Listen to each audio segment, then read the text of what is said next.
위대교회 5월 넷째 주 예배를 하나님께 드리겠습니다. 다 같이 사도신경으로 신앙고를 드리겠습니다. 전능하사 천지를 만드신 하나님 아버지를 내가 믿사오며 그 외아들 우리 주 예수 그리스도를 믿사오니 이는 성령으로 잉태하사 동정녀 마리아에게 나시고 본디오 빌라도에게 고난을 받으사 십자가에 못 박혀 죽으시고 장사한 지 4일 만에 죽은 자 가운데서 다시 살아나시며 하늘에 오르사 전능하신 하나님 우편에 앉아 계시다가 저리로서 산자와 죽은 자를 심판하러 오시리라. 성령을 믿사오며 거룩한 공회와 성도가 서로 교통하는 것과 죄를 사하여 주시는 것과 몸이 다시 사는 것과 영원히 사는 것을 믿사옵나이다. 아멘. 오늘 하나님의 말씀은 민수기 9장 15절부터 17절까지의 말씀입니다. 제가 수화로 읽어드리겠습니다. 15절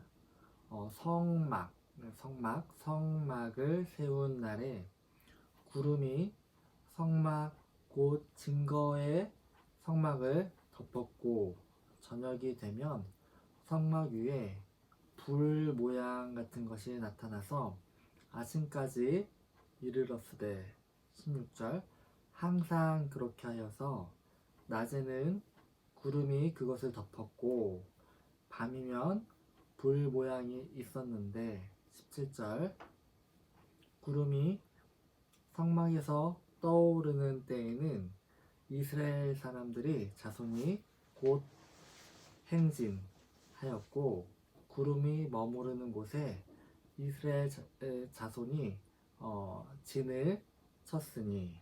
아멘. 오늘은 민수기의 말씀인데 제가 뭔가를 시작할 때마다 정말 많이 제 자신을 되돌아보기 위해서 읽는 말씀 가운데 하나입니다. 우리들은 직책에 맡게 되면은 결정할 일이 많이 생기죠. 또 여러 가지 일들을 하게 될 때마다 좀 마음이 조급해지는 때가 있어요. 그리고 내가 결정을 미루든지 아니면은 조금 내 중심적으로 주도적으로 일을 결정할 그런 순간들이 가끔은 오게 됩니다. 제 마음이 좀 그래서 실망스럽다든지 아니면은 마음에 좀 갈등이 생길 때마다 제가 읽어보는 말씀인데 제가 지금 이 말씀을 드리는 이유는 한 주간 동안에 제 마음이 갈등이 많았다는 말이에요. 뭔가 중요한 일을 눈앞에 두고 있었다는 말이기도 하고 내가 내 자신을 기초부터 돌아봐야 되겠다는 생각을 정말 많이 가졌다는 말이기도 합니다. 그 정도로 5월 넷째 주 기간 동안은 제 마음 상태는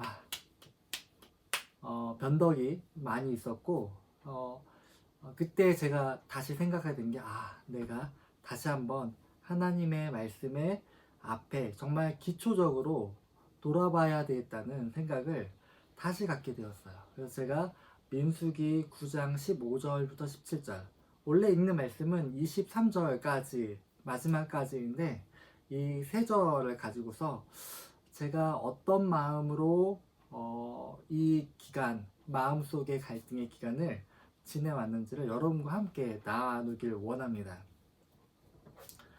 지금 오늘 본문의 배경을 먼저 보면은 이스라엘 백성들이 출애굽을 한 상태죠. 애굽 땅에서 이렇게 나오고 홍해를 갈라서 전진해서 나왔는데 문제는 이제는 가나안 땅으로 들어가야 되는데 그 길을 행진해 가야 된다는 거죠. 정말 많은 사람들이 모여 있는데 뭐 250만 정도 뭐 약 그렇게 봅니다. 가는데 어디에서 쉬고 어디에서 뭐 장막을 세우고 여러 가지 결정할 일들이 많이 있었어요. 처음에 출애굽할 때는 기분은 너무 좋죠. 그런데 정말 이제 행진해야 되는 광야에 들어가자마자 바로 이제 고민들이 생기게 된 거죠. 정말로 조금만 시간을 좀 늦추면은 많은 사람들이 목말라서 죽을지도 모르고 또 먹을 식량 여러 가지가 부족해서 힘들어질지도 모릅니다. 리더인 모세 입장에서는 정말 많은 일들을 염두에 두고 결정을 해야 되는 순간인 것이죠. 전에는 솔직히 말씀드리면 애굽 왕인 바로와 겨루기만 하면 됐어요. 편하죠. 마음속의 갈등은 바로와 왕과 모세 안의 갈등이지 백성들 사이에서는 갈등이 그렇게 많이 크지 않았어요. 초반에야 뭐 애굽 왕이 뭐 노역을 더 힘들게 만드니까 조금 초반에는 갈등이 있었지만 애굽 안에서의 왕과 그리고 모세와의 갈등은 쉬웠습니다. 그 정도로 지금 광야길에 들어가는 이스라엘 백성들과 모세 사이에서의 갈등은 쉽지 않다는 이야기죠. 그런데 이 광야길을 들어갔을 때 하나님께서 지시한 게 있었어요. 모세를 위한 것이기도 하고 백성들을 위한 것이기도 한데 중요한 일을 결정하는 기준이 되는 하나를 하나님께서 주셨습니다. 그게 뭐냐면 여러분들은 잘 알고 있는 성막을 세우는 일이었습니다. 성막, 하나님이 임하시는 곳이죠. 성막을 세우게 되었고 그 가운데 증거궤를 이렇게 넣어두자마자 바로 하나님의 형상이 이 성막 위에 임하게 된 거죠. 15절을 보면은 성막 위에 저녁이 되면 불 모양 같은 걸로 나타나니까 사람들이 이렇게 보게 되죠. 정말 깜깜한 방 가운데 불 모양 같은 것이 나타나니까 사람들이 이렇게 보게 됩니다. 또한 낮에는 구름이 나타나서 성막을 덮게 되죠. 그러다 보니까 이 백성들이 지금 하나님이 우리가 함께 계시는구나. 첫 번째 이 불 모양 같은 것과 구름을 통해서 알게 되었고요. 두 번째는 언제 우리가 다시 행진을 시작할 것인지, 지금인지 아니면 내일 모레, 아니면은 언제 다시 가나안 땅으로 천막을 접고 출발하는지에 대해서 언제 하나님께서 직접 가르쳐 주시기 시작을 했습니다. 성막 위에 구름이 이렇게 뜨면은 사람들이 짐을 주섬주섬 챙겨서 출발하고, 그리고 또한 구름이 이렇게 내려오면 그대로 텐트를 세우고 거기에서 이제 쉬기 시작했다는 거죠. 지금은 어떻게 보면은 결정할 일들이 정말 다급한 상황이에요. 솔직히 애굽 땅에서는 결정을 뭐 급하게 해야 할 필요가 없어요. 먹을 것도 많고 물도 있죠. 뭐 집도 있어요. 잠자는 거 불편함 없어요. 결정 급할 게 있나요? 아니에요. 언제 출애굽할지 결정할 급한 게 하나도 없어요. 하지만 지금은 상황이 반대죠. 광야 땅에서는 하나하나 결정이 너무나도 중요해요. 한 번의 결정에 따라서 많은 사람들이 정말 죽을 수도 있는, 목말라서 죽을 수도 있는 그런 위험한 상황들이 오게 되거든요. 또 여기서 시간을 조금 더 끌었다가는 정말 아이 같은 경우는 너무 햇볕이 뜨거워서 죽을 수도 있는 일이고요. 여러 가지가 뭐 불만도 많이 나올 수도 있죠. 집이 없잖아요. 텐트에서 자는 것도 뭐 하루 이틀 정도, 뭐 일주 정도 괜찮지만 길어지면은 힘들어지게 되죠. 그러니까 분위기가 애굽 땅에서 종살이 하던 곳은 오히려 결정하는 게 좀 여유가 있었어요. 그런데 지금은 상황이 너무 다급해요. 어떻게 해서든지 빨리 광야 생활을 끝내고 하나님께서 약속해 주신 가나안 땅으로 들어가야 되는 상황이거든요. 결국에는 문제가 조금씩 생기기 시작한 거죠. 첫 번째 문제는 이 광야길을 지금까지 그 누구도 한 번도 가보지 않은 길이에요. 예를 들면 내가 교회에서 집까지 가는 길을 운전해서 가면은 계산이 돼요. 15분, 20분 정도면은 교회에 도착하겠구나. 좀 막히면은 한 25분 정도 되겠네? 그러려면 집에서 준비를 한 40분 전에 준비를 마치고 아이들 태우고 뭐 출발하면 딱 맞춰서 도착하겠구나. 이런 계산이 머릿속에 돼요. 근데 지금은 한 번도 가보지 않은 막연한 길. 그러다 보니까 계획을 세울 수가 없어요. 답답한 거죠. 생각해보시죠. 이 수고로움과 고생이 언제 끝날지 몰라요. 근데 내일 또 일어나서 걸어야 되고 또 반복되면 마음이 어떨까요? 언제 끝날지 몰라요. 답답함이 계속 쌓이게 되겠죠. 두 번째는 사람이 너무 많아요. 또 그 안에는 다양한 사람들이 모여 있어요. 애굽에서는 신이 하나가 아니었어요. 여러 신들이 있었는데 각각의 자기의 취향에 따라서 신들을 섬겨왔단 말이죠.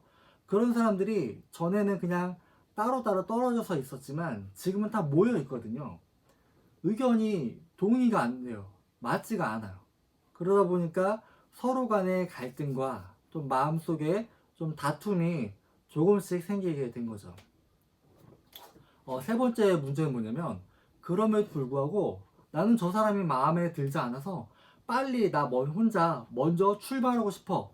되나요? 안 돼요. 구름이 뜰 때만 가야 되거든요.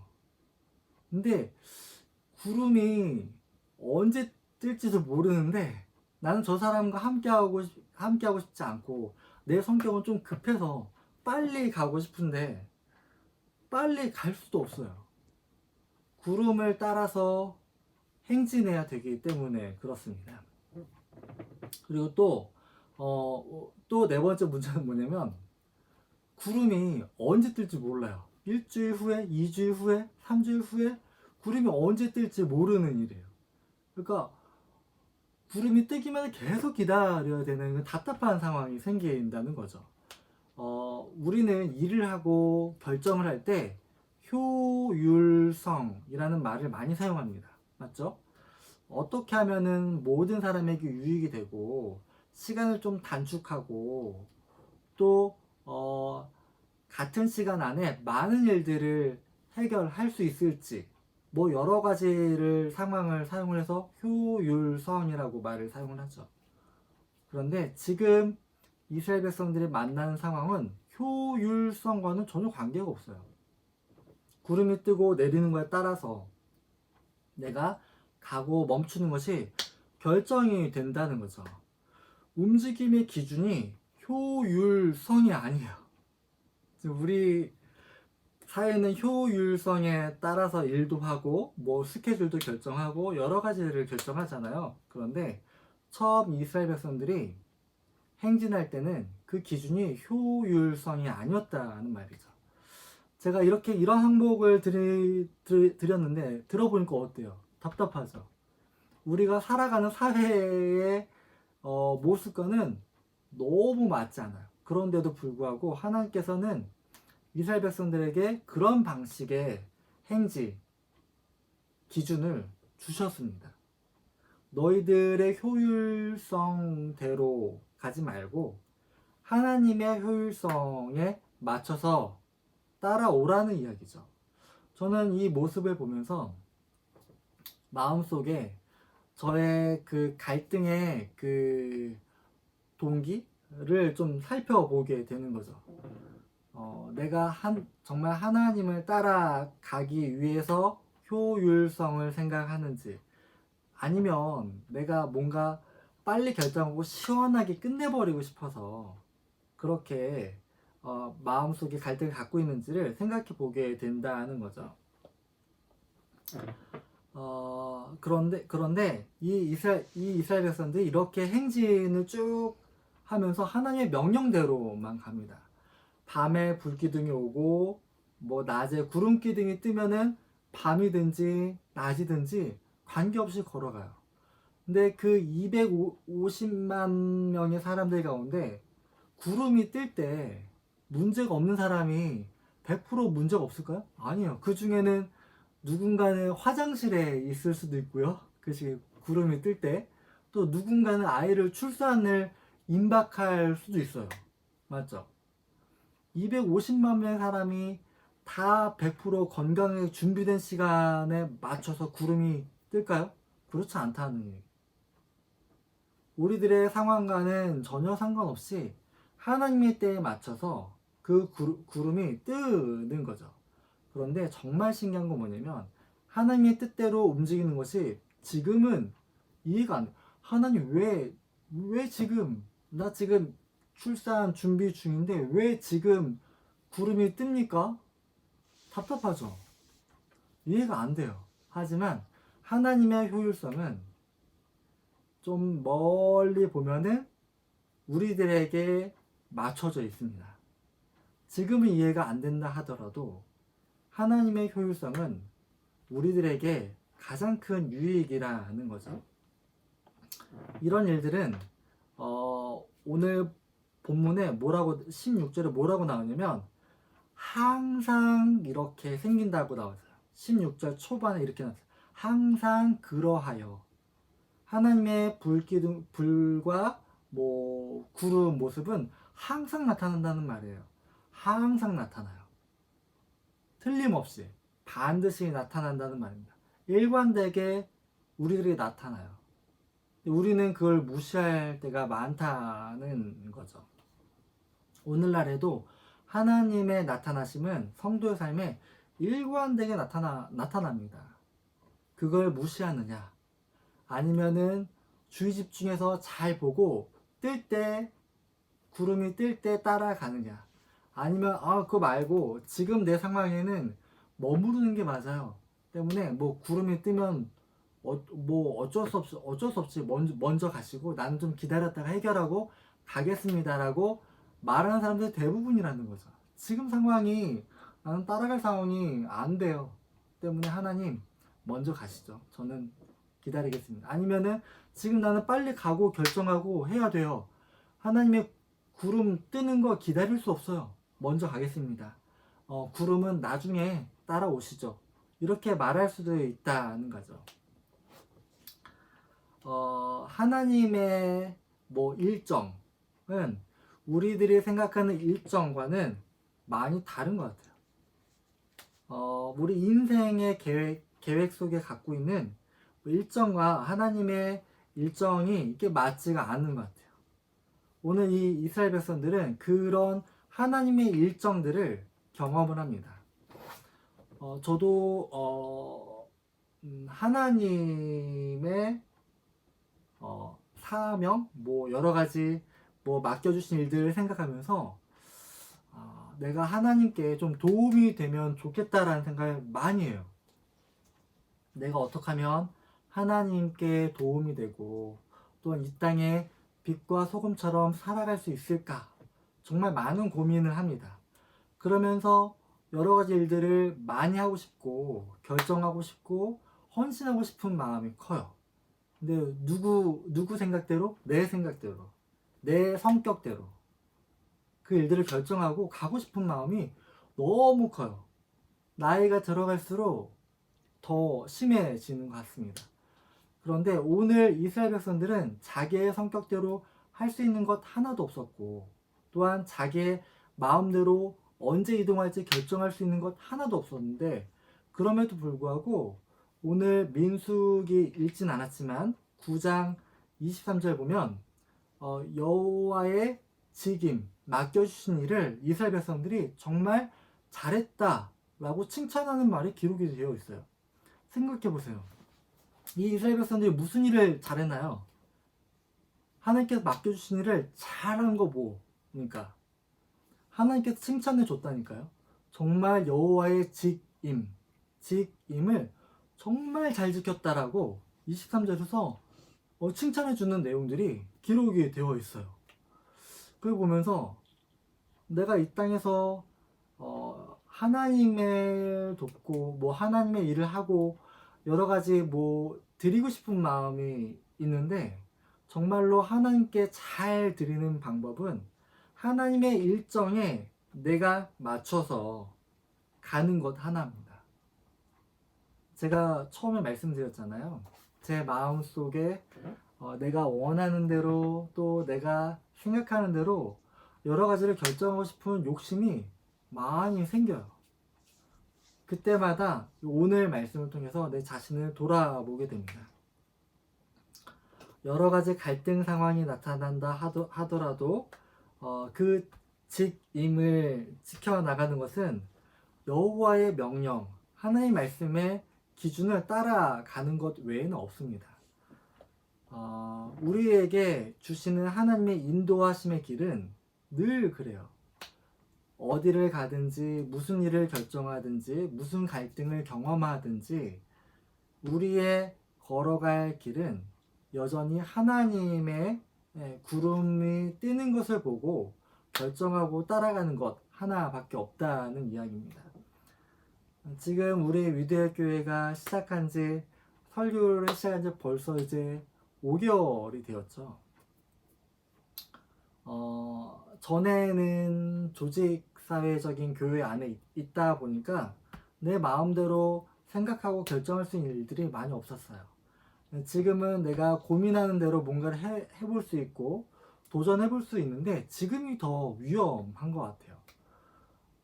여호와의 직임을 정말 제가 먼저 잘 지켜가기를 소망하는 마음이 있습니다. 하나님의 말씀이 저와 여러분들의 삶에 더 가까워져서 하나님의 구름이 뜨는 모습과 또 불기둥이 와서 지켜주시는 은혜들이 더 선명하고 확실하게 느껴지기를 소망합니다. 그래서 우리들이 걸어가는 이 길들이 다른 사람이 보기엔 이해가 안 되겠죠. 왜 저렇게 물도 없는 광야에서 오랫동안 40년 있었잖아요. 오랫동안 머무르는지 누가 봐도 이해가 안 되는 일이에요. 하지만 여호와의 직임을 잘 지켰더라라는 칭찬처럼 이해할 수 없는 길이라 하더라도 하나님의 뜻대로 그 기준대로 살아갈 수 있는 우리가 되기를 주님의 이름으로 부탁드리겠습니다. 다 같이 기도드리겠습니다. 하나님 아버지 감사를 드립니다. 우리들이 결정할 수 있는 권한이라든지 또한 고민할 수 있는 일들이 많아질수록 하나님의 뜻과 오히려 멀어지는 일들을 경험하는 모습을 보게 됩니다. 하나님 아버지, 우리들의 마음 가운데 하나님 아버지의 말씀을 더욱더 확실하게 볼 수 있는 눈을 열어주셔서 온전하게 하나님의 뜻대로만 살아갈 수 있는 위대할 교회와 그리고 제가 될 수 있도록 도와주옵소서. 이 모든 말씀 예수 그리스도의 이름으로 기도드렸습니다. 아멘. 주님 가르쳐주신 기도로 예배를 마치겠습니다. 하늘에 계신 우리 아버지여, 이름이 거룩히 여김을 받으시오며 나라의 임하오시며 뜻이 하늘에서 이루어진 것 같이 땅에서도 이루어지이다. 오늘날 우리에게 일용할 양식을 주옵시고 우리가 우리에게 죄 지은 자를 사하여 준 것 같이 우리의 죄를 사하여 주옵시고 우리를 시험에 들게 하지 마옵시고 다만 악에서 구하옵소서. 대개 나라와 권세와 영광이 아버지께 영원히 있사옵나이다. 아멘.